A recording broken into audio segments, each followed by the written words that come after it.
What's up guys? In today's video, I'm going to be talking about my gaming setup. First, I'm going to talk about the influences on the build, then I'm going to talk about the general direction I wanted to take it and the reason behind it in the first place, and then I'm going to talk about the individual parts and give a quick review and my personal opinion on them. So make sure to check out the description box as well while you're watching the video to get all the exact details of everything in the build, where to get them and for how much. I'll also include some timestamps for you guys so you can jump around if you like. And I'll also drop some useful links if you're just starting to get into PC building. So without further ado, let's get into it. One of the biggest influences for this setup were Linus Tech Tips and Paul's Hardware RGB based computer builds. I drew inspiration from this and added RGB elements to the setup whenever I could. If I couldn't add RGB, I stuck with a matte or gloss black look. I easily spent over $500 for just RGB specific parts, which definitely adds a little personality to the setup. The purpose behind this build was to include RGB elements into a setup that is visually appealing, as well as make a computer complex enough to handle any lightweight software applications, video editing, and casual gaming for years to come. As I go into details of the setup, I believe I've achieved my intended purpose, and I hope you guys enjoy it as much as I do. Starting with some audio, I have a Florian BM800 condenser microphone. Came as a bundle package from Amazon, and it included the pop filter, the microphone itself, a shock mount, and a boom arm with an integrated XLR cable. And since I went with a cheaper microphone, I decided to get an audio interface to help make up for its shortcomings, as well as to get better audio playback through my studio headphones. And I got the Focusrite Scarlett Solo. Next, I have a 500 gigabyte Xbox One S with 2 controllers and a charging station. Moving on to the peripherals, starting with the speakers, I have Logitech Z200s. And then when I want to get more serious, I'll get my Audio-Technica ATH M50s out.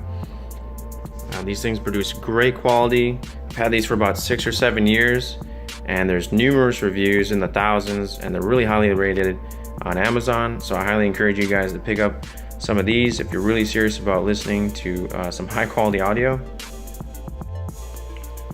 Next, we have a trio of Corsair products. First, we have a Corsair K95 Platinum Edition keyboard, and I have the cherry switches with this one. And the cherry switches versus the brown ones that you can get with it just have a shorter actuation distance, which is just the distance the key has to travel before it sends a signal to the computer letting it know to register that keystroke and do the corresponding action on the screen. The mouse is a Corsair Scimitar Pro, and one cool thing about this mouse is that the buttons on the side can travel 30 millimeters in total back and forth. Say what? So you can find out the best position that you like to reach the buttons with your thumb, and then you lock it into that spot. And then we have a MM300 extended mouse pad. Moving on to the monitor, I have a 34-inch ultra-wide. It is the Acer X34 Predator. This monitor can be overclocked to 100 Hertz, and it has a 4 millisecond response time. Now, I do use this to game on my console as well as my PC. And one thing to note is if you do decide to do some console gaming on ultra-wide monitors, is that because of the larger aspect ratio, you're going to run into some border issues on the sides, which I'll show you in a video now. Now, this is something I personally thought may distract me or put me off when I was getting a ultra-wide and I wanted to game on it, but this is something I've gotten used to, and honestly, it doesn't bother me anymore. Now, if you're going ultra wides, I can only speak to my experience, but I've thoroughly enjoyed it. And I went from a triple monitor setup before, and in my personal opinion, if you're gonna spend, at least $300 for a decent single monitor for a triple setup, that's gonna be almost $1,000 anyway. And then if you this monitor itself was $1,100 just about. So I'd rather invest all my money into one monitor so that when I play full screen, I have a larger monitor than someone with a triple monitor setup typically would have, and it's just more immersive and just fulfilling when you play games on it. It's just an experience that I never want to go back from. So I could never go back to a double or even a triple setup because this is honestly amazing. Moving on to the desk, I got a 16-inch wide Apex desk. Now this is the motorized version of it. You can get the non-motorized version, but since I went with this one, I get a lot more versatility. It cost me an extra $200 than the normal one, but the reason I got it was that I can make it into a standing desk if I'd like. Or let's say, you know, you have a chair, for example, that has fixed armrests or can only reach a certain height that, you know, wouldn't allow it to slide underneath the desk nicely. Well, this desk can accommodate those needs. So you can press for just single finite height adjustments, or you can press and hold. And it can just go up to the max setting.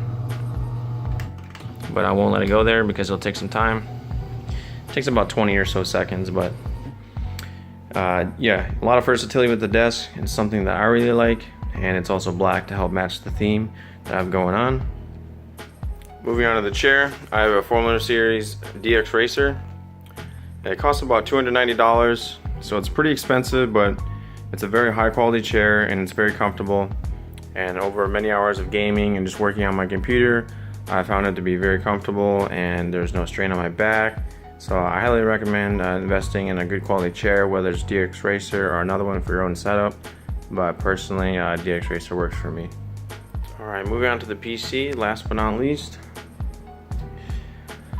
All the parts of this PC as well as the setup will be in the description box, so make sure you check that out for the exact specs.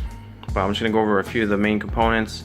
I'm rocking a Phanteks Enthoo Evolve ATX case. It's a very clean case. It's got tempered glass both sides, very nice looking. Inside, GeForce GTX 1080 Ti. I have a CPU cooler for the i7 7700K processor. I have a Maximus 9 motherboard. And I'm rocking 32 gigabytes of G.Skill Trident Series RAM.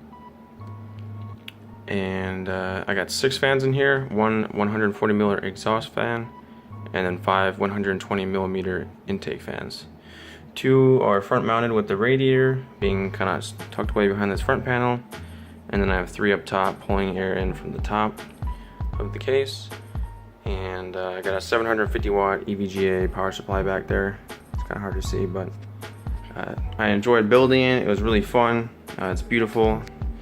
I actually have the lights turned off right now. That's why they're not illuminating any light right now, but they just kind of really overpower all the other colors in the case right now. So I just have those turned off, and sometimes I switch it up, but those are Corsair RGB fans. So. And that wraps up the setup, guys. If you guys enjoyed the video or you found it insightful at all, make sure to hit that like button. If you guys have any questions or I didn't go over something in the video you'd like me to, make sure to drop it in the comment section below and I'll get back to you as soon as I can. Thanks for watching, guys, and have a great day.